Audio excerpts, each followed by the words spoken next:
Bonjour à toutes et à tous. Merci d'être présents parmi nous. Ce webinaire est une opportunité pour discuter un ouvrage qui est récemment paru au CNRS, aux éditions CNRS.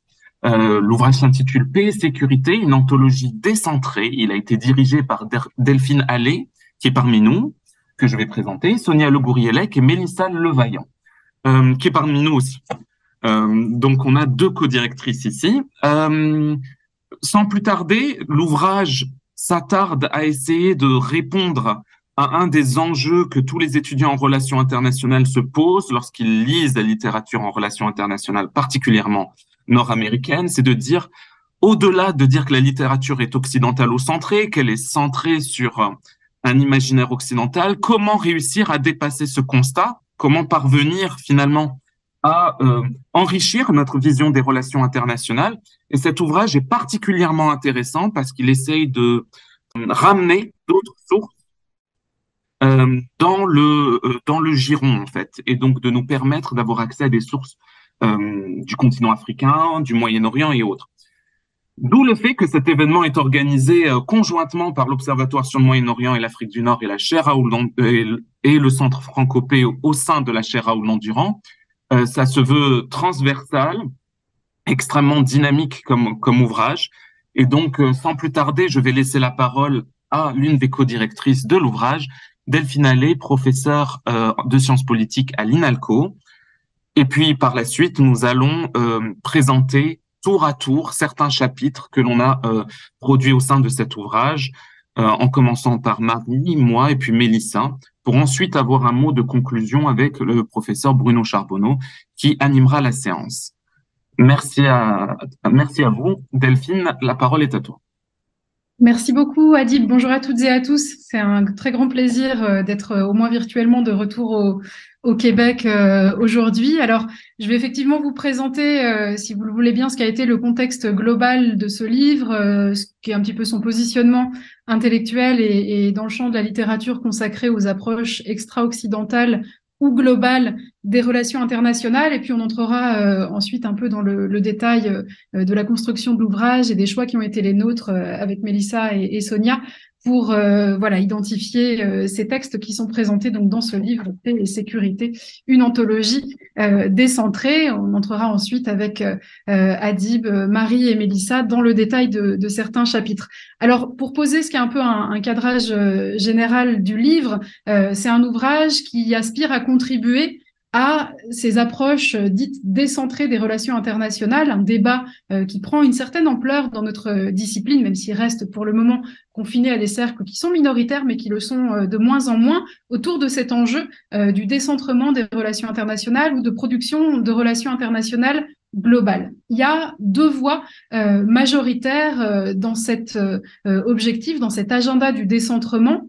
La première, c'est l'idée, et pour moi, c'est une première étape de la réflexion, d'arriver à réfléchir à ce que sont ou à ce qu'ont été les relations internationales extra-occidentales. Alors, relations internationales dans un sens très large, pas relations internationales au sens interstato-national, puisque le postulat, quand on parle de relations internationales extra-occidentales, c'est justement de dire qu'il y avait ou qu'il y a eu des équivalents de systèmes internationaux avant l'État, dans des contextes où des entités politiques distinctes de l'État au sens classique où on le connaît aujourd'hui, eh bien, ont préexisté, communiquaient, interagissaient et avaient des formes de relations qu'encore une fois, par simplicité ou par extension, on peut qualifier de relations internationales. Et l'idée, c'est d'aller voir la façon dont ont été conceptualisées ces relations entre des entités politiques distinctes mais similaires, pour reprendre la formule classique en relations internationales. Ça, c'est cette première branche, cette première étape de réflexion sur les relations internationales extra-occidentales. Et puis, il y en a une deuxième qui se développe de plus en plus depuis quelques années, qui est l'idée qu'il devrait être possible d'agréger toutes ces réflexions sur la conceptualisation des relations internationales, d'agréger toutes les réflexions contemporaines sur la diversité de leurs pratiques pour arriver à construire des relations internationales globales, c'est-à-dire des relations internationales ou une approche des relations internationales qui serait suffisamment inclusive pour parvenir à tenir compte de la diversité des pratiques à l'échelle mondiale et donc pour sortir de ce qui est le travers classique des RI et de la théorie des RI en particulier, qui a été conceptualisée, on le sait, c'est devenu un poncif de le dire aujourd'hui, essentiellement par et pour l'espace transatlantique, qui vont ensuite, ces conceptualisations, et bien plaquer des raisonnements ou des réflexions sur des contextes qui sont issus de trajectoires distinctes de cet espace transatlantique. Alors, l'ouvrage tel qu'on l'a conçu se situe plutôt dans la première étape, mais avec comme objectif de contribuer à l'élaboration de la deuxième. On considère qu'il est nécessaire de commencer par les concepts et par leur diversification, de commencer par la littérature, par les références qui sont utilisées pour conceptualiser les relations internationales, avant ensuite d'essayer de construire des relations internationales globales, parce que il ne suffit pas de dire que des expériences ou que des références ont existé avant la conceptualisation transatlantique de la discipline. Encore faut-il être en mesure d'avoir accès à cette diversité de concepts, ce qui est très peu le cas. Si vous regardez l'immense majorité des ouvrages, et en français d'ailleurs encore plus que dans le monde anglo-saxon où ce débat commence à émerger, l'immense majorité des ouvrages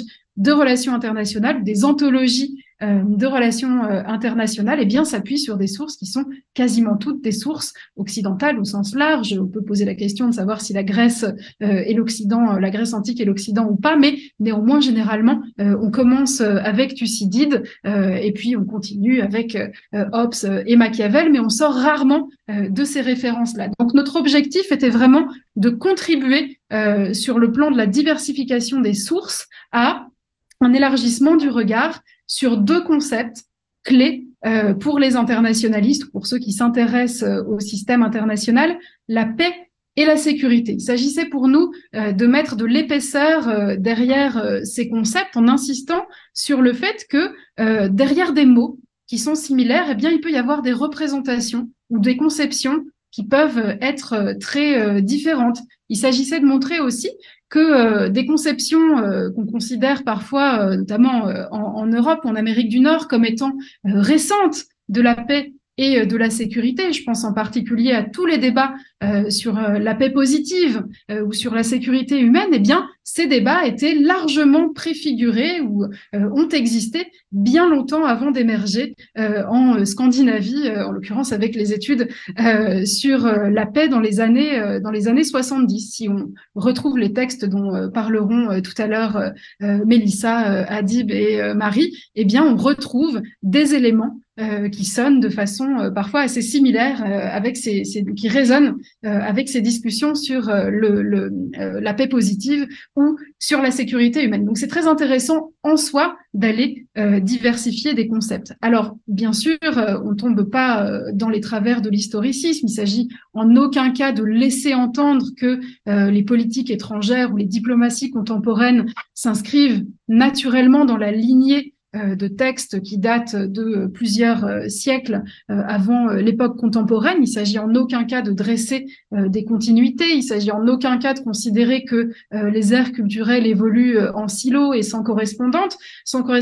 Il s'agit simplement de montrer cette diversité des concepts et puis d'amener à réfléchir sur leurs usages. C'est en ce point aussi, et donc nos auteurs le développeront certainement tout à l'heure dans le cadre de leur contribution, c'est pour cela que nous avons été amenés à choisir des sources qui sont des sources, pour beaucoup, utilisées de façon très souvent partiale et sélective dans les discours contemporains des responsables politiques. C'est assez intéressant de voir et d'aborder de façon critique ces usages sélectifs de sources anciennes dans un concept de retour d'écoles nationales de relations internationales. Dans les écoles aujourd'hui de relations internationales chinoises ou indiennes, par exemple, il y a une très forte mobilisation de textes anciens. Notre ouvrage contribue aussi à permettre de réfléchir de façon critique à ces usages sélectifs, en montrant, en mettant en avant les textes qui sont mobilisés et en soulignant que, eh bien, ils peuvent donner lieu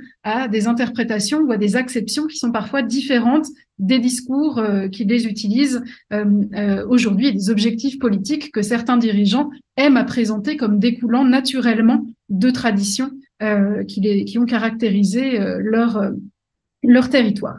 Alors, on a eu, et je terminerai là-dessus, un certain nombre de dilemmes en élaborant ce livre. Sur le choix des textes, finalement pas tant que ça, parce que bien sûr ce livre est une première entrée en matière, il est en aucun cas exhaustif, et finalement le livre s'est composé avec les auteurs qui ont bien voulu le rejoindre. Donc ça a été moins un problème de choix des textes qu'un problème de bornage des thématiques et de la chronologie. On a fait très rapidement le choix de traiter de la paix et de la sécurité plutôt que de la stratégie ou de la guerre, ce qui aurait pu sembler être un choix plus évident, mais ça a été le cas tout simplement parce que, eh bien, parmi l'ensemble des sujets d'intérêt pour les relations internationales, la guerre et la stratégie sont probablement ceux qui sont déjà les plus abordés de manière décentrée. Il existe déjà, par exemple, une belle anthologie mondiale de la stratégie par Gérard Chaliand, et donc finalement pas une contribution majeure à aborder de ce point de vue-là, même si ça n'est pas une anthologie commentée et contextualisée comme c'est le cas de la nôtre. C'est moins le cas du point de vue de la paix et de la sécurité, donc il y avait de ce point de vue une approche originale à apporter sur ces deux concepts épais par essence, comme je le disais tout à l'heure. Un dilemme également sur la chronologie, puisque spontanément, une partie importante des auteurs qui ont été mêlés au projet initialement, ça pouvait être notre cas aussi, pensaient à des textes qui étaient plutôt des textes récents, formulés, écrits dans un contexte de lutte anticoloniale. Et ça pouvait sembler être le choix évident. Or, nous avons sciemment décidé, précisément, lorsque la question se posait, ce n'est pas toujours le cas pour le Japon, par exemple, qui n'a pas été colonisé, mais lorsque la question se posait, nous avons décidé de choisir de retenir des textes antérieurs à la période coloniale, précisément pour éviter de recentrer la discussion sur le rapport entre espace colonisé et colonisateur, ce qui aurait été un tout autre projet, qui pourra peut-être faire l'objet d'ailleurs d'un deuxième tome. Il y aurait de quoi faire un ouvrage en soi sur les luttes anticoloniales, mais dans la mesure où ça n'était pas l'objet ici, il nous semblait que cela aurait amené à cadrer la discussion de façon différente et à l'éloigner finalement de l'enjeu principal qui était, encore une fois, de diversifier la pensée sur la paix et la sécurité. Donc voilà les choix qui ont été opérés. Il y en aurait certainement d'autres, mais je vais laisser la parole à nos trois auteurs pour entrer dans le détail de leurs contributions, et on pourra évidemment revenir sur le détail de voilà l'élaboration de ce livre dans la discussion avec Mélissa, Marie et Adib. Merci beaucoup Delphine. C'était extrêmement dense et je suppose qu'en effet on aura l'occasion de revenir sur les ambitions de l'ouvrage, en tout cas la première étape et puis l'étape à venir ensuite.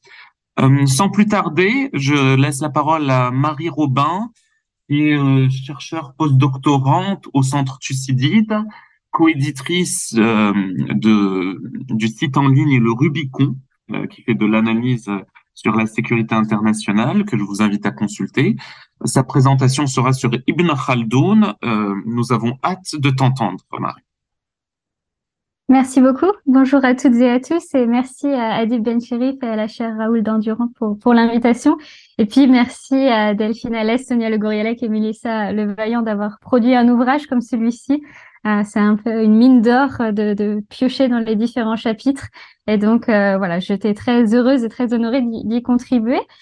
Pour rebondir un petit peu sur ce qui a été dit par Delphine Alès juste avant mon propos, l'un de ces décentrements que vous avez mis en avant dans l'ouvrage, c'est la partie 2, c'est sortir du prisme statocentré que l'on retrouve traditionnellement en RI, que l'on retrouve dans l'école réaliste, libérale, etc. Et donc, bien évidemment, mon chapitre s'est retrouvé intégré dans cette partie-là, puisque Ibn Khaldoun, on le sait, pour ceux qui connaissent un petit peu l'œuvre de Ibn Khaldoun s'est intéressé aux conditions de vie et de mort des empires. Donc, on sort de la simple question statocentrée et sur ce qui fait la cohésion sociale. Donc, dans le temps qui m'est imparti, je vais essayer de présenter le chapitre en posant 3 questions. Quelle est l'œuvre et son contexte? Quelle vision de la paix et la sécurité? Et ensuite, quelle résonance, quelle actualité, qui est en fait le canevas qui nous a été proposé par Delphine, Mélissa et Sonia. Donc, je vais essayer de suivre ce canevas dans ma présentation.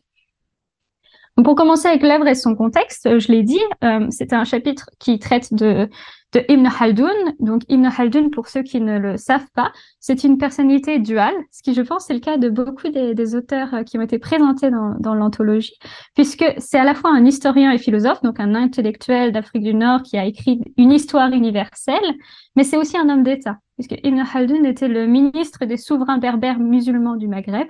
Donc, il avait cette double casquette, cette double fonction d'intellectuel, de penseur de son temps, et en même temps, d'homme d'État, de conseiller du prince, si je peux utiliser l'expression. Donc, pour placer un petit peu le contexte du chapitre, Ibn Khaldun a écrit l'extrait que j'ai analysé dans le chapitre en 1377, donc c'est un penseur du XIVe siècle. Et cet extrait provient de la Muqaddima, qui veut dire introduction en arabe. L'introduction de quoi? De son œuvre monumentale de l'histoire universelle. Alors, l'histoire universelle d'Ibn Khaldun, c'est pas seulement sur la science du gouvernement, mais c'était l'ambition de traiter des guerres, des régimes politiques, des sciences, de l'éducation, de l'astrologie, du gouvernement en règle générale. Alors en 1377, on est dans une période de grands changements sociaux en Afrique du Nord. On est face à un déclin face, d'un côté, les invasions nomades, la Reconquista espagnole qui a conduit à des grandes pertes pour l'Empire islamique en Espagne. On a les incursions chrétiennes en Méditerranée et l'invasion mongole. Donc en réalité, on est face à une situation où le monde arabo-musulman dans lequel Ibn Khaldun intervient en tant comme politique est soumis à la question de son déclin, à la potentielle question de la mort d'un empire. Donc l'ambition de Ibn Khaldun, qui se retrouve très bien dans l'extrait que j'ai tenté d'analyser, tente d'étudier pourquoi une structure politico-sociale, parfois, est amenée à mourir. Un empire peut-il mourir? Et si oui, pourquoi? Alors, je vais maintenant proposer un petit peu la vision d'Ibn Khaldun sur la paix et la sécurité. Donc, l'extrait proposé répond à la question comment maintenir un lien social et donc une structure politique en temps de turbulence sociale, en temps de guerre. Et donc, pour cela, il a développé le concept de Hasabiyya, qui est le concept central que j'ai essayé d'analyser dans le chapitre. Donc, pour Ibn Khaldun, l'homme, il est politique par nature. Il y a une interdépendance entre les hommes, donc on a un besoin de structuration politique. Toute la question, bien sûr, c'est la nature de cette interdépendance. Peut-on créer cette interdépendance ou est-elle acquise? Est-elle innée ou est-elle acquise? Donc, le Hasabiyya, pour ceux qui ne connaissent pas, il n'y a pas de traduction idéale en français. Je pense que là aussi, c'est un enjeu qui a été beaucoup soulevé dans les différents chapitres. Il n'y a pas de traduction pour le concept de Hasabiyya. Peut-être qu'on pourrait dire cohésion sociale, esprit de corps, esprit de groupe, esprit corporatiste. Mais pour le dire assez simplement, c'est en fait le ciment qui maintient les tribus unies pour leur sécurité. C'est ce qui permet aux tribus de s'allier pour faire sécurité et qui forme in fine l'autorité royale ou l'État. En somme, la Hasabiyya, c'est ce qui permet d'unir les hommes en temps de guerre comme en temps de paix. L'extrait que j'ai étudié dans l'ouvrage, c'est un extrait qui parle du temps de guerre, pas du temps de paix. Ça, c'est un autre chapitre de l'ouvrage. Donc, quel est l'apport de Ibn Khaldun par rapport à ce concept? Traditionnellement, dans les formes de pensée bédouine pré-islamique, ce qu'on appelle la Jahiliya, donc l'ère pré-islamique, on avait l'idée que ce qui unit les hommes, ce sont les liens du sang. Le seul vrai lien politique qui tienne, c'est le lien qui est lié au clan, le lien clanique, familial, lié au sang et à l'hérédité. Je n'obéis et je ne défends que ceux qui font partie de mon clan, en réalité. Et l'apport d'Ibn Khaldun, ça va être de sortir cette notion de cohésion du seul clan. Donc pour Ibn Khaldun, l'Asabiyya, ce n'est pas un sentiment, je ne me sens pas lié à mon clan pour des questions de sang, mais c'est un lien fonctionnel. En réalité, c'est une relation fonctionnelle de solidarité qui est autour d'une cause commune. C'est parce que nous partageons des conditions de vie difficiles ensemble, parce que nous avons un même ennemi à affronter, parce que nous avons une cause commune qui soit religieuse, sociale, politique, économique, idéologique, que nous avons des liens fonctionnels de codépendance qui sont créés par la nécessité et non pas par le sang. Donc on est face à des hommes et des femmes qui, confrontés aux mêmes conditions de vie, aux mêmes obstacles, décident de s'unir. En somme, le leader doit œuvrer à la cohésion sociale car cela permet d'avoir un avantage stratégique. Rappelons-le, Ibn Khaldun étudie une situation guerrière, comment avoir une situation de sécurité alors même que l'on est confronté à l'invasion mongole, aux invasions chrétiennes, etc.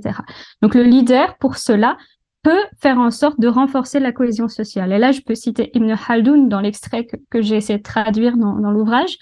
Je cite, « Si un côté a un unique hasabiyya incluant tous ses membres, alors que l'autre côté est constitué de divers groupes, et si les deux côtés sont à peu près équivalents en nombre, alors le côté qui a un hasabiyya unique et inclusif est plus fort que et supérieur au côté qui est constitué de plusieurs groupes distants. » Pour le dire très simplement, si un côté est uni, il a plus de chances de gagner la guerre.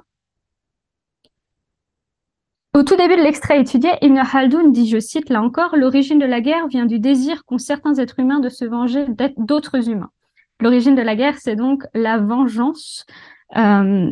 Et l'apport de la Hsabiyya dans ce contexte, c'est de dire que c'est la cohésion sociale qui permet de mobiliser, car contrairement à l'ère pré-islamique, nous ne vengeons pas seulement ceux de notre famille, mais nous pouvons aussi venger ceux qui se sentent unis par le même contrat social que nous.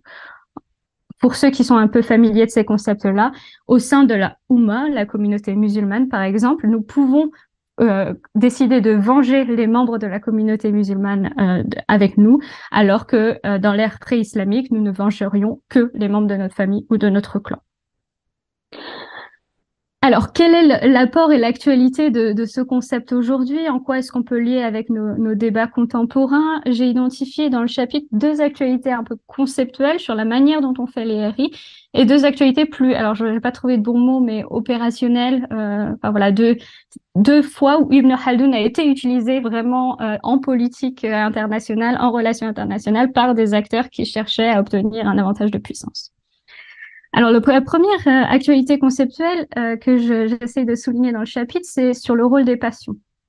Ibn Khaldoun est assez intéressant parce que pour lui, la cause de la guerre, elle est passionnelle. C'est le désir de vengeance qui conduit à la guerre. Mais les passions sont aussi instrumentales. Elles sont aussi vues sous un prisme instrumental et peuvent être une force motrice à exploiter. Je cite Ibn Khaldoun, « Soient violents comme les hommes qui, longtemps privés de leur vengeance, sont désormais prêts à venger leur père et leurs frères. » On a donc une conception fonctionnelle de la passion.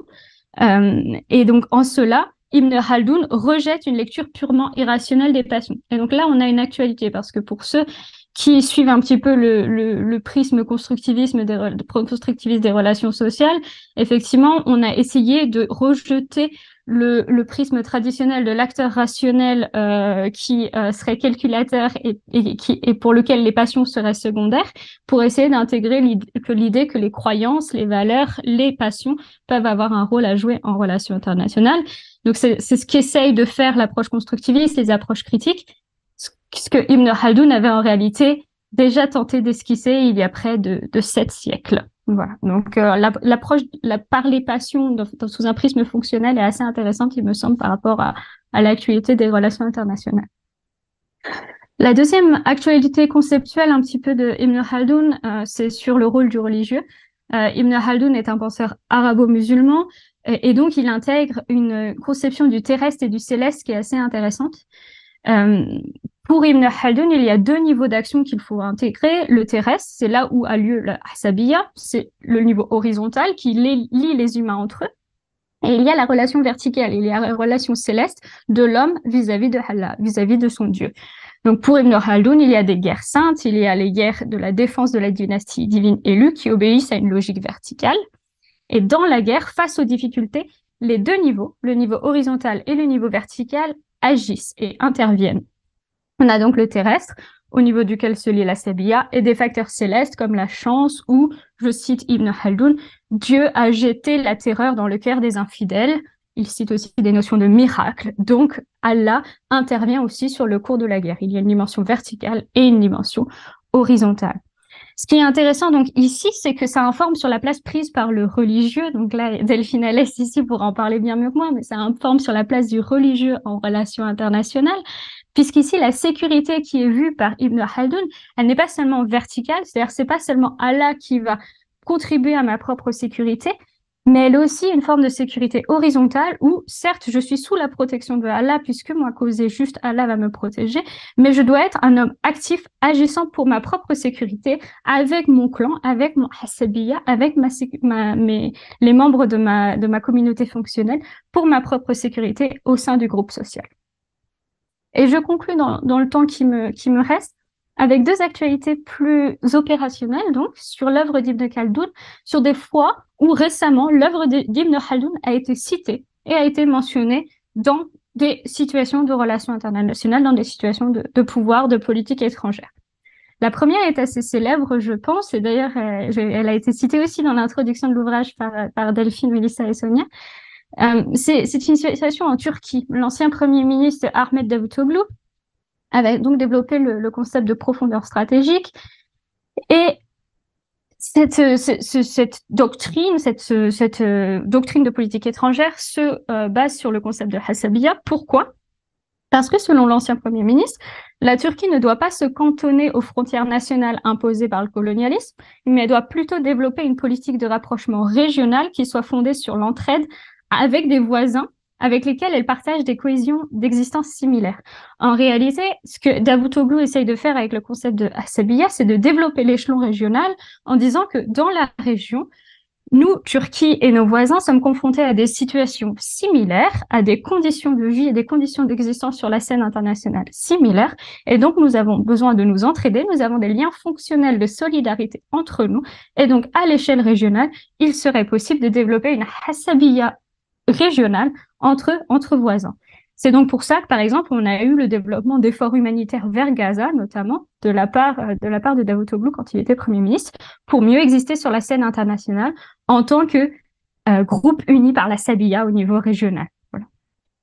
Et donc, le dernier exemple de fois où Ibn Khaldoun a été mentionné, qui est un exemple là aussi peut-être assez célèbre, ça a été par un groupe terroriste qui est le groupe État islamique. Dans le mémorandum de Fallujah de 2009-2010, qui a été très bien analysé d'ailleurs par Aurora Ingram, Charlie Winter et Craig Whiteside dans The ISIS Reader. Le mémorandum de Fallujah, c'est un document stratégique interne qui a été découvert et qui, en 2009-2010, donc à une période de difficulté pour le groupe, essayait de dresser les principales orientations stratégiques du groupe. Quel était l'objectif du groupe État islamique? Et dedans, on retrouve une référence explicite à Ibn Khaldoun, qui est nommé, pour inciter les membres du futur califat, à se traiter comme des frères et des sœurs. Pourquoi? Parce que des frères et des sœurs vont se porter secours, parce qu'ils vont être unis par la hassabiya, parce qu'on retourne à cette idée qu'il faudrait développer entre des hommes unis par la solidarité une relation presque clanique. Il faudrait réussir à créer un lien fonctionnel de solidarité au sein du groupe. Et je cite l'État islamique, elle lie les proches ensemble pendant une catastrophe ou quand ils traversent des moments difficiles. Donc le but est d'instrumentaliser la hassabiya khaldounienne pour créer un lien de fonctionnel de solidarité entre groupes, ici pour une entreprise terroriste. Voilà, je conclus. J'espère que je n'ai pas été trop longue et je suis très heureuse d'avoir des questions au moment des échanges. Merci beaucoup encore pour cette invitation. Merci beaucoup, Marie. C'est à mon tour et j'ai trouvé absolument fascinante ta présentation sur Ibn Khaldoun. C'est un terreau fertile pour penser la politique et les imaginaires dans la région, notamment en Afrique du Nord, et tout intellectuel nord-africain a Ibn Khaldoun dans sa bibliothèque. Donc, ça dit à quel point il est extrêmement présent dans les imaginaires. Donc, pour ma part, j'ai vraiment apprécié la présentation. Et ça résonnait avec beaucoup de mes propres obsessions. Je vais à présent présenter sur un propos sur l'émir Abdelkader. Pour revenir sur les propos de Delphine, j'ai beaucoup hésité au commencement par faire partie de l'ouvrage, notamment à cause de deux enjeux. Le premier, c'était d'abord réussir à identifier une source qui pouvait me satisfaire. Et puis au sens où, c'est-à-dire éminemment local, ou en tout cas par un acteur où la source allait suffire pour faire émerger un message. Et le deuxième élément, c'était avoir une source où j'allais pouvoir avoir une forme de distance critique. Deux personnages en Afrique du Nord avaient attiré mon attention. Avec peut-être probablement un tropisme algérien que je reconnais, la figure de Jugurtha et la figure de l'émir Abdelkader. La figure de Jugurtha est une figure d'opposition à l'Empire romain dans la période de l'Antiquité. C'est une figure fascinante étudiée par l'historien romain Salluste. Mais le problème, c'est que c'est la seule source qui réellement traite de Jugurtha à l'écrit. Donc, la démarche de questionnement et de critique était délicate par rapport à cette source-là, et pour faire émerger notamment d'un point de vue normatif, une pensée positive. L'émir Abdelkader, qui était ma seconde intuition, était une figure autrement plus intéressante parce que d'abord, il avait eu une épaisse correspondance avec les militaires français, auxquels il s'opposait au tout début de l'entreprise coloniale. On n'oserait pas parler d'entreprise coloniale car il ne savait pas qu'il voulait une réelle colonisation, en tout cas au départ de l'arrivée des troupes militaires françaises en 1830 sur le sol, à Sidi Fredj, sur le sol algérien. Et puis, de l'autre côté, donc l'émir Abdelkader, qui est à la fois une figure guerrière au commencement, un résistant, mais une figure mystique, quelqu'un qui est profondément ancré dans la religion. Et cette espèce d'alliage amène à une discussion intéressante, et il va être en quelque sorte le précurseur du droit humanitaire. Et c'est comme ça qu'il est souvent présenté dans la diplomatie algérienne. Donc, il y a un propos aussi contemporain là-dedans et des échos intéressants avec l'actualité internationale, les relations internationales contemporaines. Et c'est de là que je pars ma présentation. Donc, je m'assure de partager. Je pense que a priori, ça fonctionne. Donc, le premier repère temporel, c'est de dire le débarquement des troupes françaises à Sidi Fredj en 1830. On s'ancre dans ce que le récit national algérien appelle l'alibi du coup de l'éventail, au sens où une dispute entre le représentant français et le régent algérien sous le régime ottoman et autour d'une dette de blé. Et donc, le fait qu'il l'aurait humilié le représentant français amène à une intervention militaire française, au débarquement des troupes françaises, mais cela s'inscrit aussi dans des troubles internes en France à ce moment-là, et donc à une volonté, en quelque sorte, d'externaliser le problème et d'obtenir un capital sympathie auprès du peuple français en ayant une intervention à l'extérieur. Donc, il n'y a pas vraiment de projet en soi au commencement.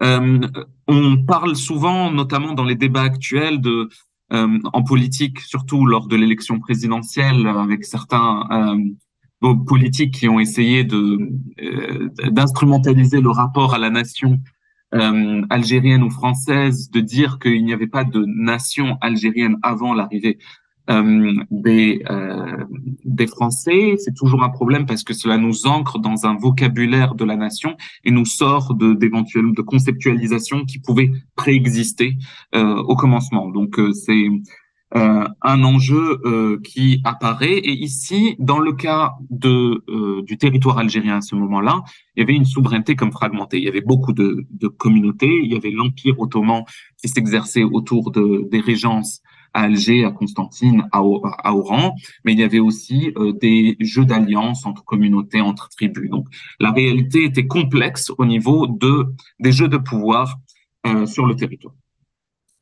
Abdelkader est en fait l'héritier d'une grande famille maraboutique et n'est pas encore le leader des tribus de l'Ouest lorsque arrivent les troupes françaises. Son père se retire et il se fait élire émir en 1832 lors d'une assemblée de tribus de l'Ouest, donc dans toute l'Oranie. Là, c'est la carte de l'Algérie, donc on est plus à l'Ouest quand s'amorce la résistance de l'émir Abdelkader. Il y a plusieurs batailles, 2 traités de paix, et au cours de ces traités de paix, l'émir essaye de structurer une sorte de proto-État théocratique. Donc il y a vraiment l'idée, et il s'inspire aussi de Napoléon Bonaparte, qui est une figure qui l'a particulièrement intéressé. Donc il faut comprendre les jeux relationnels et ne pas simplement visualiser la structuration des imaginaires même extra-occidentaux sans jeu relationnel avec l'Occident. Donc la figure de Napoléon Bonaparte était extrêmement connue par l'émir Abdelkader, et plus encore, il va nouer une amitié avec Napoléon III par la suite. Et donc, il crée des fonctions régaliennes, en quelque sorte, des hôpitaux, des écoles, une administration. Il y a une volonté de centraliser les choses. Et à sa reddition, c'est le deuxième temps donc de sa vie, il entre dans un temps mystique. Et la parole qui lui avait été faite, c'était lorsqu'il se rend qu'on allait l'envoyer en Syrie, mais il va séjourner longtemps en France avant que Napoléon III finisse par tenir la parole. qui avait été donné, mais entre-temps, une sorte de relation s'était nouée, notamment dans l'espace public français, entre cet étrange personnage, l'émir Abdelkader, et la France. Donc, d'où le fait que dans le rapport de Benjamin Stora propose que l'émir Abdelkader soit, comment dire, plus honoré dans la mémoire aussi nationale française, dans un schéma de réconciliation avec l'Algérie, parce que justement, c'est un personnage qui est considéré comme l'ancien ennemi devenu ami.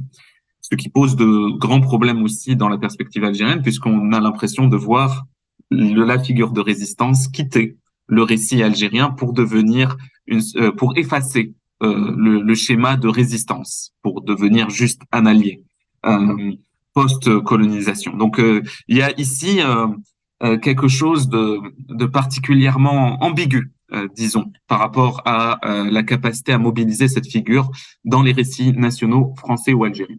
Donc, dans le récit national algérien, il est extrêmement important de situer qu'il est considéré vraiment comme le père fondateur du récit national algérien. La diplomatie algérienne le mobilise comme une figure de résistance et aussi à travers son volet humaniste. Il est extrêmement utilisé par les intellectuels algériens.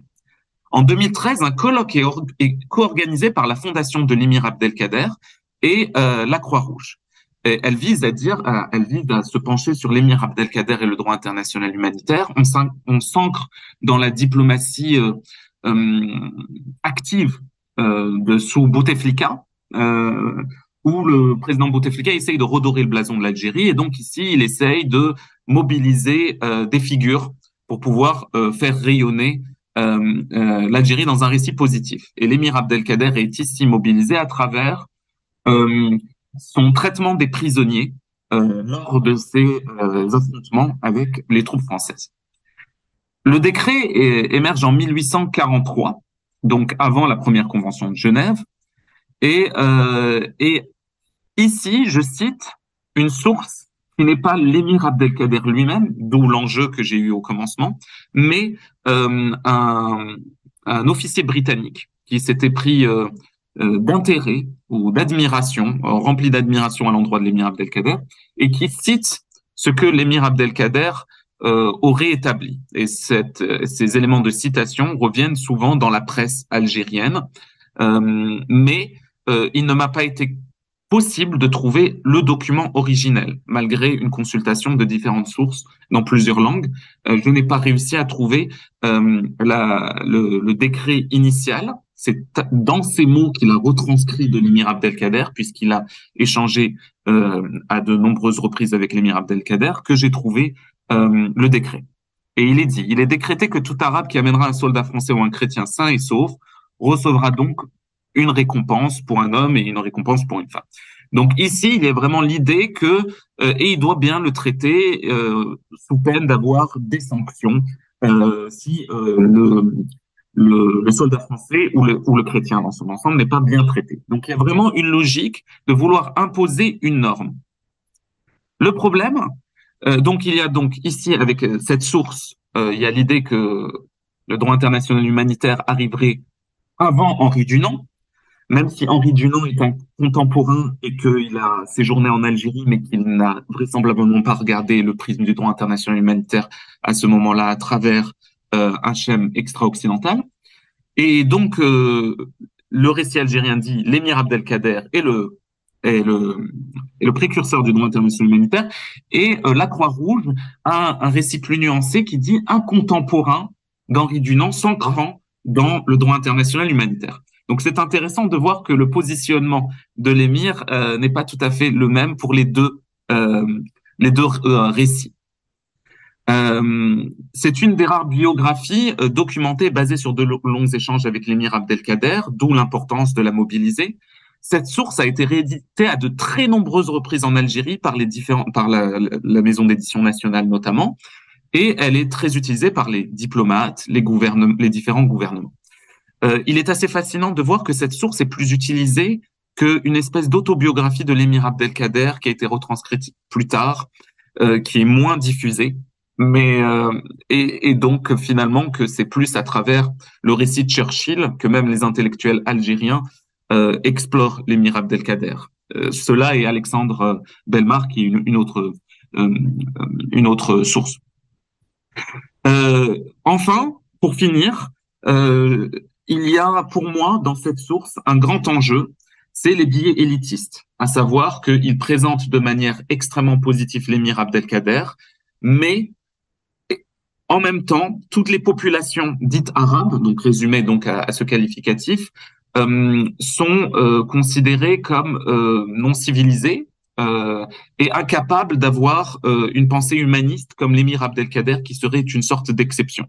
Donc, cela pose aussi un problème, cette source, c'est à savoir l'émergence d'un récit positif avec le décret isolé ici, mais en même temps, le fait que cela peut renforcer des schèmes autoritaires, car on a l'impression qu'on a des populations non éclairées face à une forme de leader éclairé. Donc, il y aurait encore beaucoup à dire, mais c'est en somme les quelques éléments que je ressors de mon chapitre ici. Merci beaucoup. Sans plus tarder, je laisse la parole à Mélissa Levaillant, docteur en sciences politiques, qui enseigne notamment à Sciences Po Paris. Bonjour à tous et merci, pour cette invitation et de nous donner l'opportunité de présenter notre ouvrage. Du coup, moi, je vais vous présenter le chapitre que j'ai rédigé pour l'ouvrage, qui est l'Arthazastra, enfin qui porte sur l'Arthazastra de Kautilya. Donc là, on va se déplacer plutôt vers la péninsule sud-asiatique.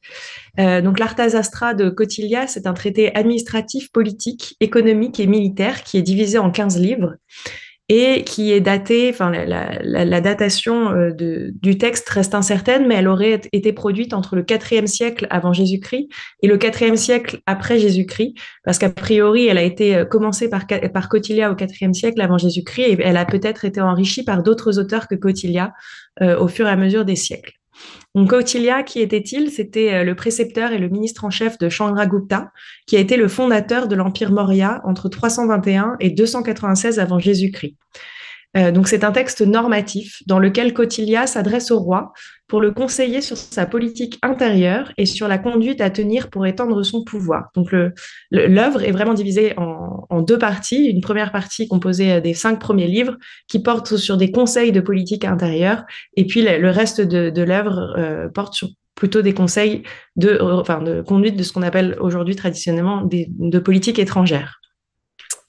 Donc on retrouve à des références à l'Arthazastra avant le XXe siècle. Donc le texte aurait été sans doute connu avant le XXe siècle, mais ce qui lui a donné vraiment de la notoriété, c'est la découverte du manuscrit dans son intégralité par un chercheur à l'Institut de recherche orientale de Mysore en 1905.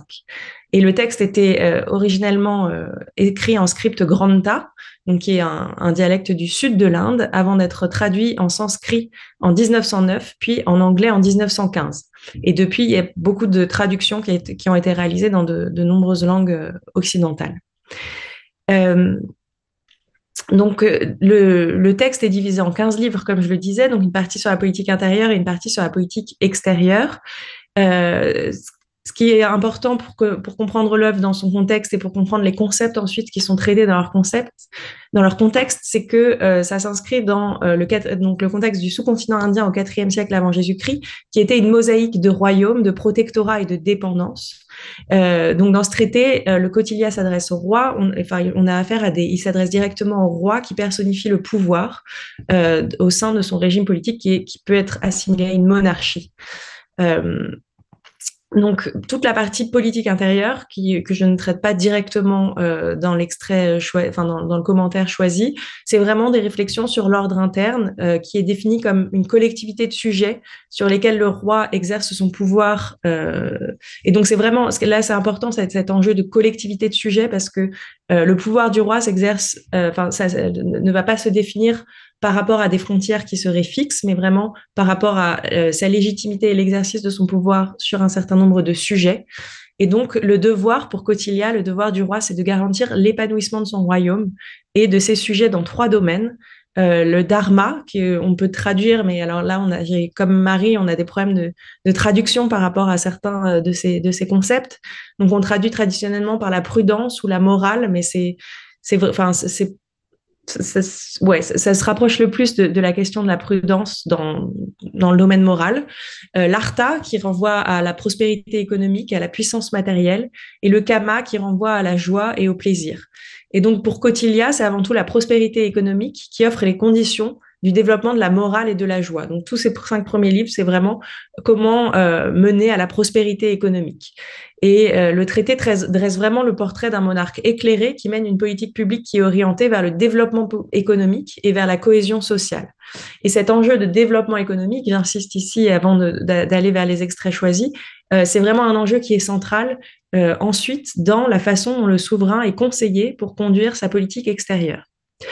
Donc dans l'anthologie, j'ai choisi un extrait qui s'inscrit plutôt dans cette réflexion sur la politique extérieure, comme le texte de Marie, l'extrait s'inscrit dans la partie qui est plutôt sur le dépassement des paradigmes statocentrés, où on va vraiment aller regarder la façon dont on pense des systèmes internationaux, on a pu penser des systèmes internationaux avant le traité de Westphalie, on va penser la façon dont on peut trouver des concepts constructivistes déjà dans ces textes-là, et donc vraiment dépasser un peu les cadres réalistes des relations internationales. Donc les livres portent sur les relations avec d'autres unités politiques et visent à donner au roi conquérant, donc qui est appelé le Vijigishu, les moyens d'étendre son pouvoir et son influence sur ses entités voisines. Et donc, dans les extraits, j'ai sélectionné 2 notions qui sont assez clés pour comprendre l'apport de Kautilya aux relations internationales. La première, c'est la notion de mandala, ou le cercle des rois. Et la seconde, ça renvoie aux 6 procédés de politique étrangère. Et les 2 sont vraiment liés. Donc, le mandala, qu'est-ce que c'est dans Kautilya? C'est un système international complexe dans lequel s'inscrit le roi conquérant. Et le roi conquérant constitue vraiment l'épicentre de son propre système, tandis que son plus proche rival est désigné comme le principal antagoniste. Et donc ce mandala, il est vraiment organisé autour, il est pensé vraiment en fonction de la situation du roi qui est le centre du mandala à ce moment-là de l'étude, et par rapport à ses relations avec ses différents alliés, adversaires et autres unités politiques. Donc il y a vraiment une géographie des alliances qui détermine les alliés et les adversaires de chacun, avec des déterminations de chacun. Il y a l'allié de l'ennemi de l'allié de l'ami de l'ennemi. Enfin, c'est vraiment tout un système une définition de relations qui est extrêmement complexe et qui caractérise le mandala, mais finalement à un moment T, dans une situation donnée. Et ces notions évoluent vraiment au gré des avancées et des reculs du roi conquérant. Donc, au sein de chaque mandala, finalement, puisque on pourrait dire que chaque dirigeant a son mandala, l'objectif du dirigeant, c'est de garantir la survie de son royaume, d'assurer son expansion dans un milieu où les rapports de force évoluent extrêmement rapidement. Donc, c'est dans cette perspective, dans cette vision d'un système international que Kautilya définit 6 procédés de politique étrangère que peut adopter le roi conquérant par rapport à ses voisins en fonction de sa position et relativement aux autres.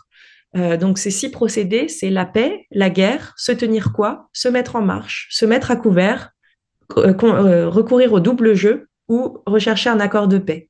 Et ce qui est intéressant, c'est que pour chaque situation, Kautilya va définir des stratégies militaires et non militaires. Donc, parmi les non militaires, il y a l'espionnage, la désinformation, les alliances de revers, par exemple. Et chacune de ces stratégies va permettre au souverain de s'adapter à toute situation et de créer les conditions de la victoire. Donc, je cite Kautilya, celui qui comprend l'interdépendance des 6 procédés de la politique dispose à son gré des rois liés par les chaînes de son intelligence. Donc, c'est un texte qui est très intéressant par sa dimension précurseur, parce qu'on parle vraiment d'un texte qui date du IVe siècle avant Jésus-Christ. Et dans les pays occidentaux, l'Arthasastra a longtemps été décrit comme un texte réaliste, comme une version plus féroce du Prince de Machiavel, dans laquelle la fin justifierait tous les moyens. Et souvent, on oppose le réalisme de Kautilya à la morale de l'empereur Ashoka, donc qui était le petit-fils de Chandragupta, l'empereur auquel s'adresse Kautilya, et qui aurait embrassé à l'issue des conquêtes guerrières le bouddhisme et promu la paix et la tolérance. Et donc souvent, on oppose le premier conseiller, Kautilya, à Ashoka, le petit-fils, qui aurait une politique plus morale. Mais aujourd'hui, il y a une relecture qui est faite de Kautilya, et notamment dans le milieu des relations internationales en Inde. Il y a vraiment depuis 15 ans énormément de relectures qui sont faites et de chercheurs en relations internationales. C'est lié aussi à l'expansion de la discipline des relations internationales en Inde, qui est très riche, et qui vont relire et donner un nouveau regard, une nouvelle vision des premières analyses occidentales qui étaient faites de ce texte de Kautilya. Et ce qui est intéressant, c'est que les études récentes montrent que la guerre n'est pas l'objectif. Enfin, il y a vraiment une relecture du texte à la source, et il montre notamment que la guerre n'était pas l'objectif ultime poursuivi par Kautilya, comme l'illustrent un certain nombre d'extraits aussi que j'ai choisis dans l'ouvrage. Il montre aussi, ces relectures montrent aussi que la recherche de la puissance, donc qui caractérise la politique extérieure du roi, est inséparable de l'objectif de prospérité économique qui est poursuivi par le souverain pour ces sujets. Donc c'est vraiment, comme je disais au début, il y a ce fil conducteur de la prospérité économique et de la recherche d'une forme de cohésion sociale. Et donc, à l'inverse de ce qu'on a pu lire dans certaines sources, dans certains commentaires occidentaux de Kautilya, c'est pas faire la guerre. On n'est pas dans une situation de faire la guerre à tout prix. Donc, je vous disais, il y a une relecture du texte aujourd'hui dans le milieu de la discipline des relations internationales en Inde, mais il y a aussi dans les milieux diplomatiques une réappropriation de ces textes de Kautilya, comme d'autres textes comme le Mahabharata, les grandes épopées. Aujourd'hui, donc, le texte, l'Arthashastra n'avait pas une très grande popularité en Inde, à l'exception des linguistes, à l'exception des linguistes. Au début, dans les années 1920, les nationalistes indiens ont commencé à s'approprier l'Arthashastra pour réhabiliter l'histoire politique et intellectuelle du pays face à la domination coloniale, mais c'était assez limité. Et finalement, c'est vraiment seulement à partir des années 2000 qu'on voit une réappropriation du texte aussi dans les milieux diplomatiques et dans les milieux politiques. Ça reste extrêmement limité parce qu'un exemple concret, c'est que l'Arthashastra n'est pas encore étudié dans le cadre de la formation des diplomates indiens, et il y a très peu de diplomates indiens qui ont lu l'Arthashastra de Kautilya. Donc on ne pourrait pas argumenter aujourd'hui que l'Arthashastra est au cœur de la diplomatie indienne. En revanche, c'est très utilisé dans les discours politiques, et notamment par l'actuel gouvernement de Narendra Modi aujourd'hui. L'actuel ministre des Affaires étrangères indien, Subrahmanyam Jaishankar, a publié un ouvrage en 2021 où il explique un peu sa doctrine, sa doctrine et sa vision de la politique étrangère, et il va réutiliser, il va citer les grandes épopées et l'Arthashastra de Kautilya pour réhabiliter justement toute cette pensée stratégique de l'Inde qui a une histoire, qui trouve une histoire très ancienne, déjà au IVe siècle avant Jésus-Christ. Et c'est un enjeu qui est assez important pour Jaishankar à ce moment-là, pour Jaishankar et pour d'autres qui seraient appropriés aujourd'hui ce discours, parce que c'est aussi une façon de se positionner par rapport à un certain nombre de discours occidentaux sur le fait que l'Inde n'aurait pas de grande stratégie. Parce que l'Inde n'a pas une tradition de publication de livres blancs ou de publication de revues stratégiques, et du coup il y a pas mal surtout dans les années 90, il y a eu pas mal d'analystes américains qui parlaient de ce problème du manque de grandes stratégies indiennes. Donc c'est aussi une façon pour les diplomates et pour les politiques indiens de rappeler que il y a eu aussi un certain nombre de textes qui fondent la pensée stratégique indienne, même si ils ne permettent pas d'expliquer directement la politique étrangère de l'Inde aujourd'hui, mais ils constituent un socle culturel, intellectuel de la stratégie indienne. Donc ça, c'est assez intéressant. Et du coup, pour conclure, je voulais revenir sur les concepts évoqués et sur leur actualité. Du coup, le premier que je trouvais intéressant dans le choix des commentaires, des extraits, c'était celui de système international et la façon dont on voit que des systèmes pré-westphaliens ont émergé et fonctionné selon des règles extrêmement complexes. Le second concept, c'est celui de puissance relative, qui est vraiment abordé dans l'Arthashastra sous un angle qu'on dit aujourd'hui constructiviste, avec cette idée que la répartition de la puissance peut parfois favoriser les conditions de paix ou de non-intervention, et que la durée de cette stabilité dépend vraiment de la morale politique des souverains et de la façon dont leur perception de la situation évolue. Et enfin, le dernier concept, c'est celui de cette dualité entre raison et morale, qui est vraiment intrinsèque dans la façon dont Kautilya parle et pense l'exercice du pouvoir, Donc pour Cotilia, la politique étrangère et son corollaire réaliste, enfin qu'on dit réaliste aujourd'hui, qui est l'accroissement de la puissance, est vraiment interdépendante de l'enjeu de développement économique et de ce dont je parlais au début aussi, le karma, qui est la joie, la prospérité, le bonheur. Et donc c'est une dualité qui encourage aussi une très forte éthique de la prudence. Et c'est aussi dans ce contexte-là qu'aujourd'hui, très souvent, Kautilya est cité dans les écrits des internationalistes indiens pour montrer une forme de continuité entre la politique étrangère indienne d'autonomie stratégique, de préservation des intérêts indiens en faveur de son développement économique, qui ferait écho à cette éthique de la prudence qu'on retrouvait déjà dans l'Arthasastra de Kautilya. Voilà, je vous remercie beaucoup et je serai ravie de répondre à vos questions.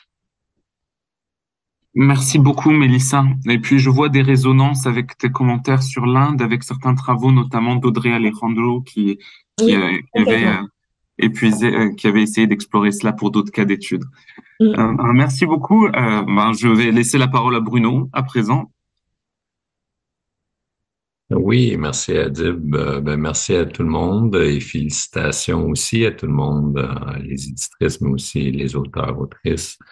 Très intéressant. C'est certainement, si on parle d'approche décentrée dans l'air du temps, et comme c'est reconnu dans l'introduction de l'ouvrage, effectivement, un travail qui a commencé depuis au moins 20 ans, mais dans le monde francophone, peut-être qu'on est un peu en retard, effectivement, d'avoir ces conversations. Donc, c'est très rafraîchissant, intéressant, là, comme vous le reconnaissez, comme je disais dans l'introduction. Donc, j'ai deux questions d'ordre général.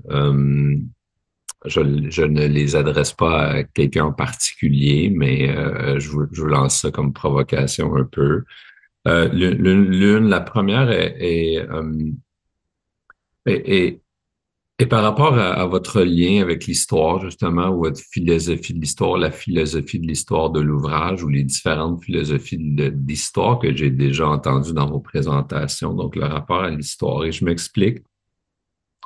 Il y a évidemment une différence entre parler de perspectives non occidentales sur, par exemple, la guerre en Ukraine ou n'importe quel phénomène actuel dans les relations internationales, ou comme Milsa en parlait, une perspective indienne stratégique, qu'est-ce que ça veut dire exactement, bon, etc. Et ensuite, d'utiliser des sources historiques qui sont diverses ou qui viennent d'un cursus dit non occidental. C'est deux choses, selon moi, qui sont différentes, mais qui renvoie quand même à ma question sur la philosophie de l'histoire. C'est ce que je veux dire par là, c'est que même dans les relations internationales qu'on pourrait appeler dominantes là, ou occidentales, comme vous le dites, que le réalisme, libéralisme, tout ça, elles ont été créées notamment sur la base de mythes fondateurs. Hein. On a créé en fait une tradition au 20e siècle en disant Thucydide, l'un des pères, sinon le père fondateur. Et là, on peut suivre cette chronologie-là, Machiavel, Hobbes et tout ça, mais on sait bien que ceux qui lisent l'histoire ou qui ont creusé cette question, c'est bien que ce mythe-là a effectivement été créé par des gens de relations internationales au 20e siècle. C'est difficile de penser que Machiavel ou d'autres se sont perçus ou se percevaient comme des théoristes des relations internationales, par exemple. Mais j'utilise ça, cette critique-là des railleries dominantes, pour vous relancer la même critique. En fait, est-ce que si on va voir d'autres mythes fondateurs, justement, que ce soit, bon, Adib nous a montré un bel exemple aussi, qui est utilisé à toutes les sauces, mais ça aussi pour l'Inde, on va trouver dans l'histoire des mythes fondateurs pour justifier ce qu'on dit, ce qu'on fait ou ce qu'on veut comprendre ou ce qu'on fait, euh, ou les différents modèles d'explication justement qu'on veut mettre de l'avant, ou carrément pour justifier une tradition, là, comme dans le cas de Mélissa sur la pensée stratégique indienne. Donc, j'aimerais ça vous entendre là-dessus, à savoir qu'est-ce que pour vous, ça implique tout ça d'aller chercher cette diversité-là, si ce n'est que d'autres mythes fondateurs, ou en tout cas, comment vous gérez en fait ce que je viens de vous dire, ou comment vous interprétez là, notre rapport à l'histoire dans les relations internationales. Le deuxième point, d'ordre un peu plus général, parce que ça revient souvent, pas seulement ici, mais ailleurs évidemment, c'est l'étatocentrisme comme critique des relations internationales dominantes. Et bon, dans d'autres alternatives ou d'autres approches que vous avez présentées, évidemment, des fois, on le rappelle. Mais moi, j'ai toujours un petit peu un problème avec cette critique parce que d'un côté, oui, les relations internationales ont toujours, euh, évidemment, se sont toujours concentrées sur l'État.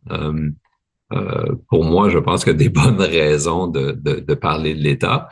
Il faut en parler. C'est évidemment au cœur des relations internationales, peu importe comment on conçoit les relations internationales. Mais est-ce que c'est ça le problème ou plutôt la façon dont on théorise l'État, hein? Pour moi, je pense que c'est plutôt ça. C'est en fait, on n'a pas vraiment de théorie de l'État, hein. Certainement dans les théories dominantes. On a quand même des traditions marxistes, par exemple, dans les années 70-80 qui ont tenté de creuser cette question-là.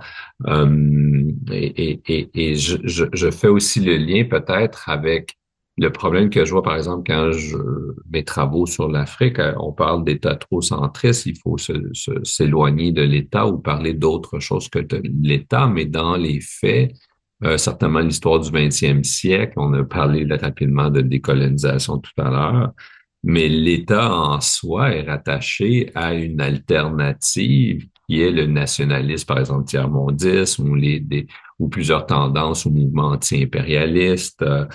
Et on pourrait dire aujourd'hui un certain nationalisme populisme, hein. On voit par exemple, Adib le connaît bien, le cas du Mali, où on voit cette défense de l'État dit souverain face à ce qui est perçu comme justement l'exploitation ou l'impérialisme occidental, etc. Donc, l'étatocentrisme dans ce sens-là, d'un point de vue théorique, je pense est plutôt rattaché à la faiblesse de la théorie de l'État. Qu'est-ce que l'État? Mais de l'autre côté, dans les faits, au niveau historique, et même dans le cas de l'Algérie, par exemple, qui rappelait ou qui avait fait un appel dans sa guerre vers l'indépendance à l'ONU pour qu'on lui reconnaisse justement son droit à être un État souverain. Donc, il y a quand même un attrait là, qui est très véridique, qui est très, en tout cas, qui mène ou qui pousse à certains mouvements ou certaines tendances à confirmer cette existence de l'État-là dit souverain qui vient pas de l'Occident. Donc, bon, c'est un peu ça que je voulais. On peut peut-être commencer par ça à Dib, et puis ensuite, je pourrais relayer des questions si on en a des gens qui nous écoutent. Et je rappelle justement que si vous avez des questions en bas de l'écran, normalement, vous avez la possibilité d'écrire justement vos questions que je relayerai aux personnes ici. Merci. Génial. Donc, on va respecter le tour de parole, Delphine, et puis on va aller, et je finirai à la toute fin. Oui, merci beaucoup Bruno et Adib. Alors grande question. Merci beaucoup. Ça me permet d'introduire quelques précisions peut-être sur des points qui ont pu être abordés dans la présentation liminaire. Alors sur le rapport à l'histoire, je vais fusionner un peu les deux questions qui sont reliées. Sur le rapport à l'histoire, en fait, nous, ce qui nous intéressait dans cet ouvrage, c'est, je le disais tout à l'heure, certainement pas l'idée de dresser des continuités entre des pratiques contemporaines et des références anciennes. Ce qui nous intéressait, c'était vraiment de diversifier ces concepts et de montrer que derrière une même notion, un même terme, paix, sécurité, eh bien, il y a une multitude de représentations. Ça serait un peu facile de contourner la question en disant, nous, ce qui nous intéresse, c'est l'épaisseur du sens, et puis ensuite, on contextualise cela en montrant dans quel contexte ont émergé des sens différents de la paix et de la sécurité. Mais finalement, la continuité historique n'est pas notre problème d'une certaine manière, puisque notre réflexion, elle est conceptuelle, elle est théorique. Néanmoins, je ne vais pas contourner la question complètement, parce que ce qui nous a intéressé aussi, c'est précisément ce qui était la deuxième partie de votre question, de casser cette idée selon laquelle il y aurait des continuités naturelles et de montrer que derrière des écoles nationales qui aujourd'hui émergent en faisant référence à ces traditions anciennes, en fait, il y a des choix, il y a des sélections, il y a des stratégies et des usages de l'histoire qui sont nécessairement reconstruits par des dirigeants au service de leurs agendas. Donc, c'est plutôt un usage critique que nous faisons de l'histoire en montrant qu'il n'y a pas justement de continuité nécessaire entre ces conceptualisations et les pratiques contemporaines. Un autre élément de réponse un peu au carrefour de vos deux questions sur le statocentrisme, etc. Je retiendrai, je crois il est cité en introduction, les trois grands reproches que Barry Buzan et Richard Little font à la théorie des relations internationales. Il y a trois reproches principaux: leur statocentrisme, leur ahistoricisme et leur anarchophilie, en disant en fait, si on diversifie nos représentations des systèmes internationaux et si on va chercher dans l'histoire des formes de systèmes de relations entre eux, ce qui n'étaient pas des États-nations, encore une fois, mais disons des entités politiques fonctionnant de façon cohérente qui interagissaient entre elles, alors on n'a pas de raison d'être nécessairement anarchophile parce que, et Mélissa et Marie l'évoquaient tout à l'heure, il y a eu des systèmes internationaux qui étaient plutôt centralisés que décentralisés, avec une conception parfois verticale du pouvoir et de la légitimité, et puis un fonctionnement en cercle concentrique. Il n'y a pas de raison non plus d'être statocentrique parce qu'il a existé une multitude de formes de légitimité politique ou de conception de l'obligation politique d'obéir à tel ou tel dirigeant sans nécessairement que celui-ci impose une forme de monopole de la violence légitime sur un territoire donné et à une population donnée. Et néanmoins, entre ces formes différentes, il y avait bien ce qui pouvait s'apparenter à des pratiques diplomatiques et donc à des relations internationales au sens large. Donc c'est ça que nous, on a voulu montrer, on a voulu le contextualiser sans vraiment établir de continuité ou encore une fois, nécessité historique de parallèle avec les postures contemporaines. Votre deuxième question, elle revenait aussi sur cet enjeu du statocentrisme du point de vue de la théorie des relations internationales. Et alors, j'aime beaucoup cette question parce que je me la pose aussi très, très souvent. En fait, c'est une question qui revient au grand problème qu'on a, je pense tous, quand on essaye d'être exhaustif dans notre approche des relations internationales, qui est celui de la parcimonie, pour reprendre les termes de Raymond Aron. À quoi sert une théorie ou une conceptualisation qui inclurait tout? Et effectivement, on pourrait s'en tenir au fait de dire que les relations internationales, eh bien, leur objet, c'est les relations entre les États et que donc on n'a pas besoin de compliquer à l'infini parce que alors on parlerait plus de relations internationales, mais de relations intersociales à l'échelle mondiale et donc on changerait d'objet. Alors, d'un côté, oui, je suis d'accord, on pourrait dire ça, mais je crois qu'on aurait seulement une approche incomplète de notre enjeu parce que de fait, les relations internationales, et même dans les espaces constitués par les États, se sont elles-mêmes compliquées. Les enjeux qui sont adressés aujourd'hui au sein des Nations Unies sont des enjeux de sécurité humaine. Ce sont les États qui l'ont voulu au départ. Et donc, on sort de la question des relations interétatiques au sens intergouvernemental ou interstato-national. Donc, on est bien obligé de complexifier les concepts pour diversifier notre compréhension, notre approche de l'objet, si on veut vraiment être en mesure de, voilà, encore une fois, pluraliser ou globaliser notre regard sur ces thématiques-là. Donc, c'est en ce sens que le statocentrisme peut être critiqué.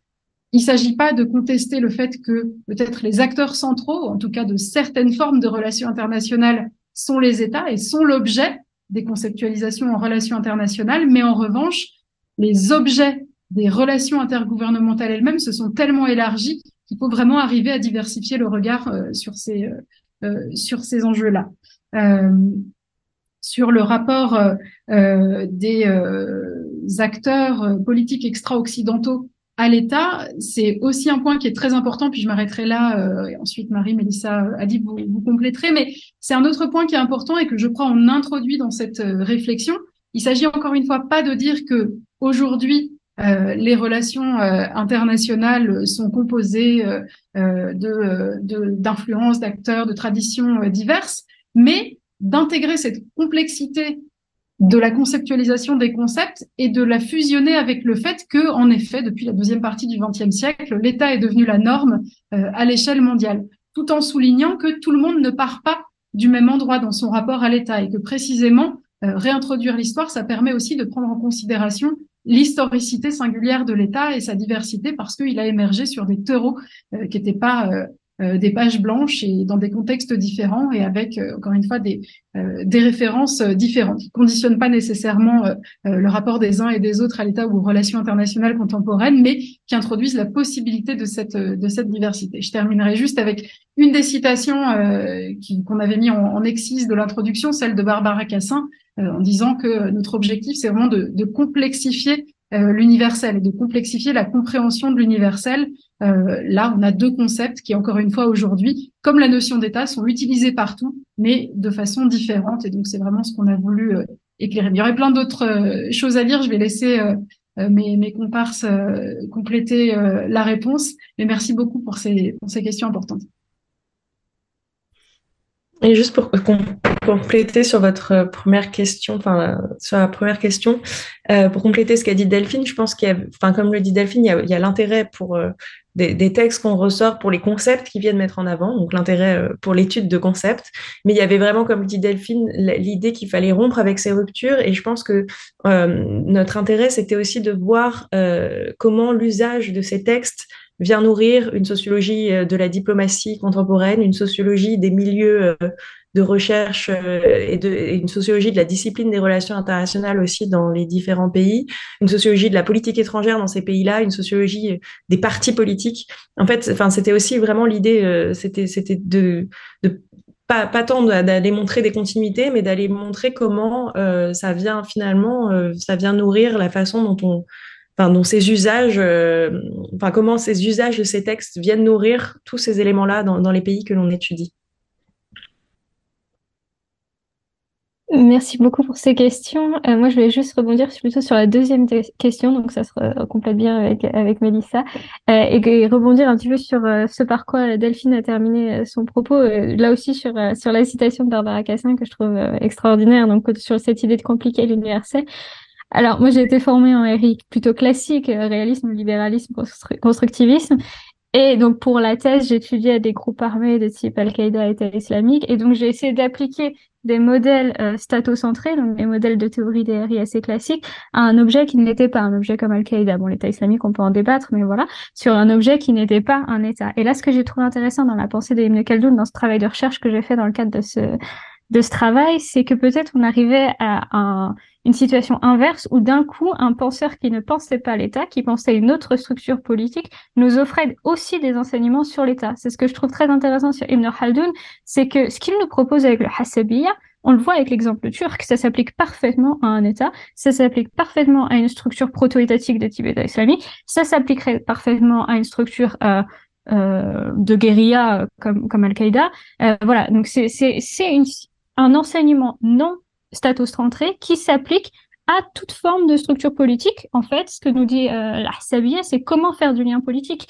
Donc, toutes les structures politiques qui ont été évoquées par Adib, qui ont été évoquées par Mélissa et les autres auteurs de l'ouvrage, sont potentiellement concernées par ce concept de l'Ahsabiyya qui, initialement, ne provient pas d'un enseignement statocentré. C'est ça que je trouve intéressant. Peut-être l'enseignement inverse. Je ne sais pas si c'était très clair, mais voilà. Merci beaucoup pour votre question.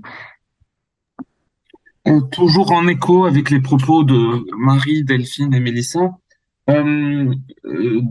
pour aller juste dans ma contribution, à savoir que il y a l'idée d'abord que s'offrait à nous une généalogie alternative pour penser le droit international humanitaire par une émergence d'un souci par rapport au traitement des prisonniers qui arrivait par un acteur qui n'avait pas était ancré dans une norme précédente. Et donc, l'idée était un peu de défier une conception où le droit international émerge toujours à partir de l'Europe, pour le droit international humanitaire particulièrement.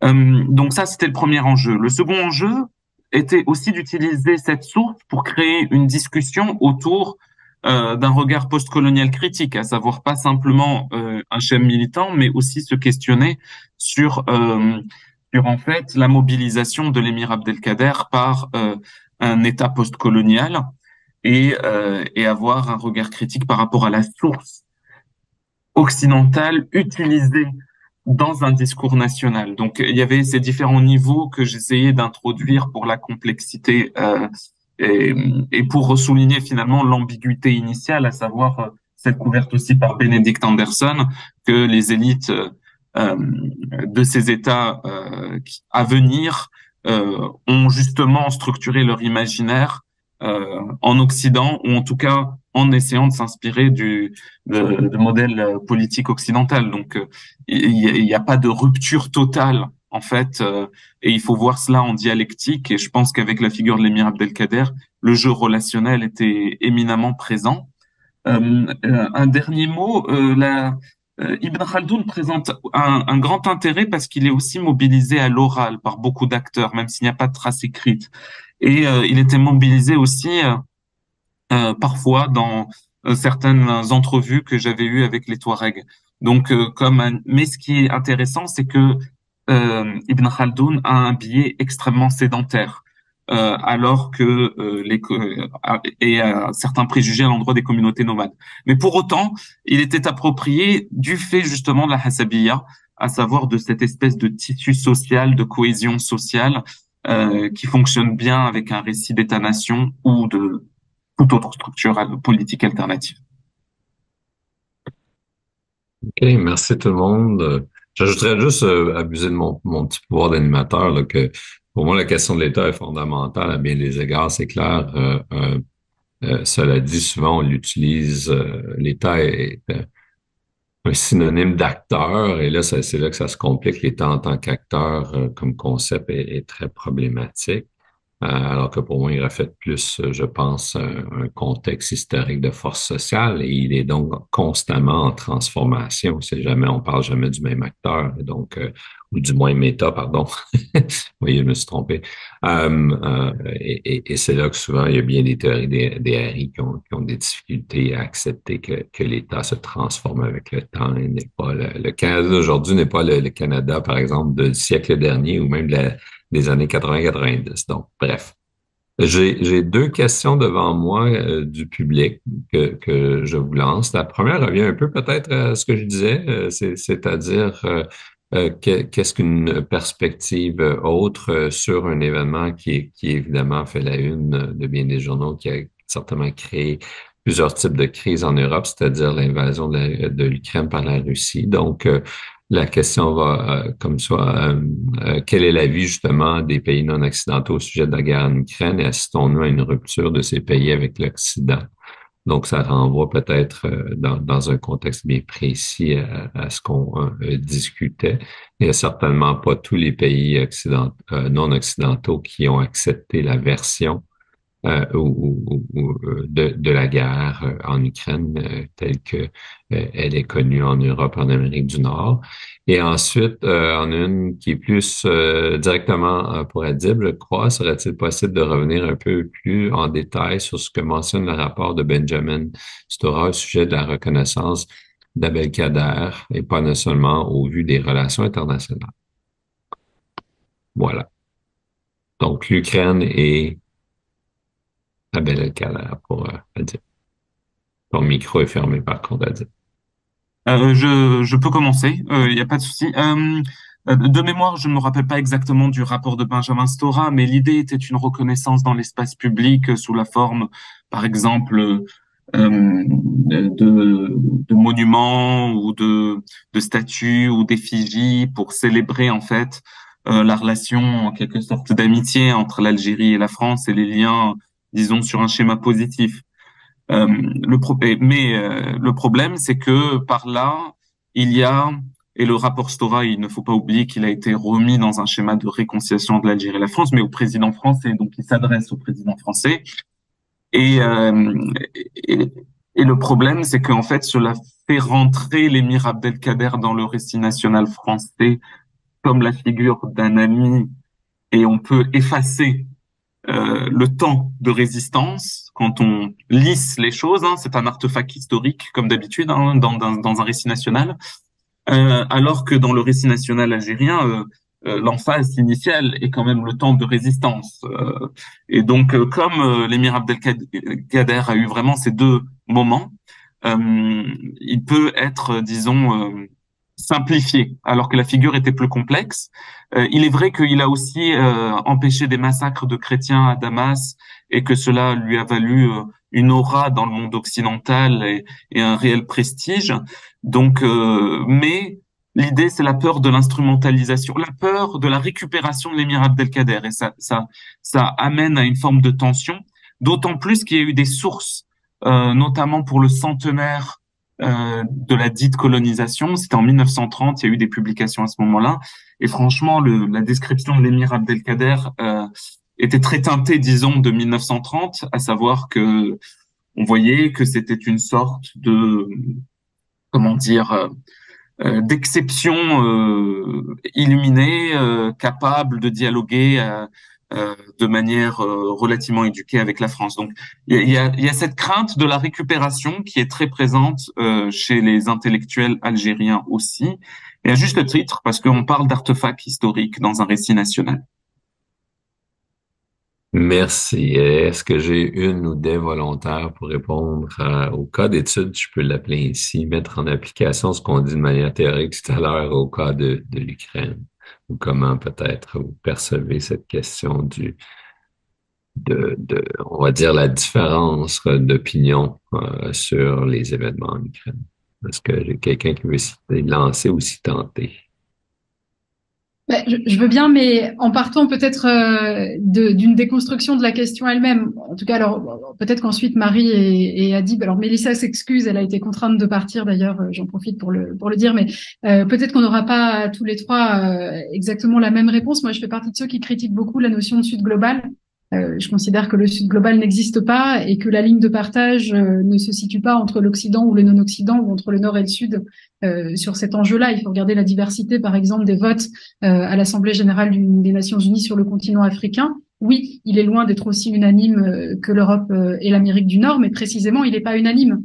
Le continent africain. Et donc, il faudrait surtout pas tomber dans le travers qui consisterait à considérer que des régions entières du monde ou des parties entières du monde, si on parle d'Occident et des autres ou de Nord et de Sud, votent de la même manière ou se positionnent de la même manière.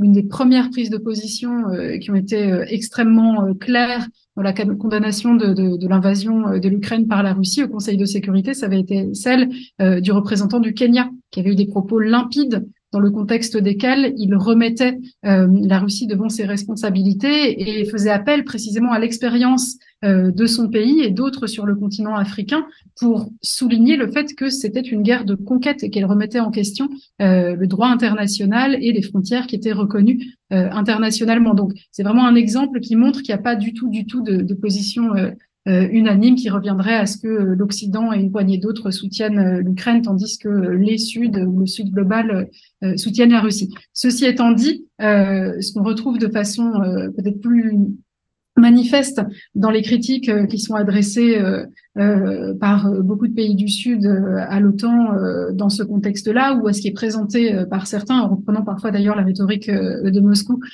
comme le narratif de l'OTAN et des alliés sur ce sujet. En fait, derrière, il y a une demande d'autonomie et il y a une volonté d'avoir une voix qui soit indépendante, qui puisse être en soutien du droit international, mais qui ne se place pas dans la continuité ou dans l'alignement avec d'autres positions. Là, on peut retrouver quelque chose qui serait effectivement assez unanime.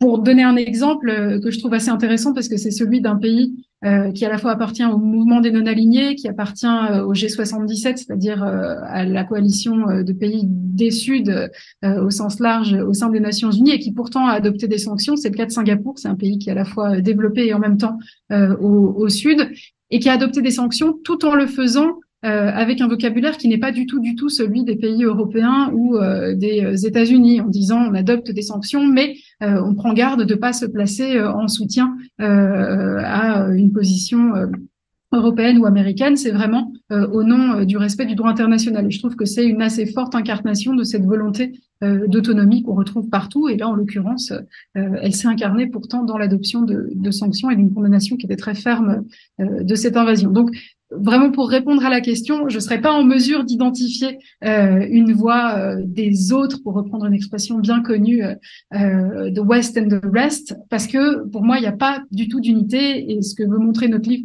pour revenir à ça, c'est précisément cette diversité des positions. Et si je peux juste rebondir là-dessus, je suis complètement d'accord avec ce que vient de dire Delphine Alès sur la diversité. Je pense pas qu'il y ait une seule voie qu'on puisse analyser, etc. Alors moi, je travaille pas sur la guerre en Ukraine, donc j'ai pas de réponse très distinguée à faire. En revanche, je peux peut-être recommander deux articles que je trouvais très intéressants sur la question. Le premier, c'est celui de Sonia Le Gourielec, qui est la dernière coéditrice de l'ouvrage qui sur le Rubicon, qui a justement analysé au sein du continent africain les différentes positions qui ont été prises à la GNU à l'issue voilà de l'invasion de l'Ukraine par la Russie, et l'autre par ma collègue Alexandra Bolonina, aussi sur le Rubicon, qui elle a analysé la posture des petits États, donc pas partout sur la planète, donc à la fois tous les pays en stand, à la fois certains États africains à l'égard justement de cette invasion. Comment est-ce que les différents petits États se sont positionnés, et donc elle montre, comme Sonia, cette diversité. Il est impossible de parler d'une voix du Sud, comme le soulignait Delphine, et donc je trouve que ce sont deux articles qui m'ont beaucoup appris. Je ne connais pas particulièrement ce sujet, mais j'ai beaucoup appris en lisant, donc voilà, c'est peut-être une recommandation que je formulerai pour finir. Tout en allant dans le sens de Delphine et Marie, en soulignant que ce n'est pas mon expertise non plus, mais par contre, tout en sachant qu'il y avait une diversité de voix sur le continent africain, par exemple, ça n'empêche que certains acteurs vont mobiliser des récits transversaux, des récits plus globaux, combien même ils ne seraient pas suivis par tout le monde, notamment des récits tiers-mondistes. Donc, ces imaginaires sont là quand même, sont activés parfois pour des intérêts simplement nationaux. Et là, on revient à une lecture status centré. Mais voilà. Donc l'idée n'est pas d'aller dans un schéma d'exclusion, mais ces imaginaires-là peuvent demeurer. Ce serait mon mot. Et je vais aller lire les articles dans le Rubicon. Et merci beaucoup. Je pense à dire je ne sais pas si c'est un mot de conclusion ou qui devait conclure, mais je pense qu'on manque de temps un peu là, et je ne vois pas d'autres questions de toute façon. Fait que je ne sais pas si tu voulais conclure la Oui. session. Oui, OK. Alors, on peut conclure la session. Je remercie infiniment le professeur Charbonneau pour la séance de discussion, Delphine Allais et notre chère Mélissa Levaillant qui nous a quittés un petit peu plus tôt, mais aussi Sonia Le Gourielec qui ne pouvait pas être présente aujourd'hui, Marie Robin pour sa présentation et sa participation et qui ouvre des débats sur Ibn Khaldoun pour les prochaines années. Je vous rappelle l'ouvrage que vous ne voyez pas bien parce que mon écran est flouté, Paix et sécurité, une anthologie décentrée, merci, aux éditions CNRS, paru en février 2023. Je vous recommande fortement de le mobiliser, notamment dans vos cours ou en tout cas pour enrichir votre perspective des relations internationales. Et la suite est à venir. Merci beaucoup à toutes et à tous et à la prochaine.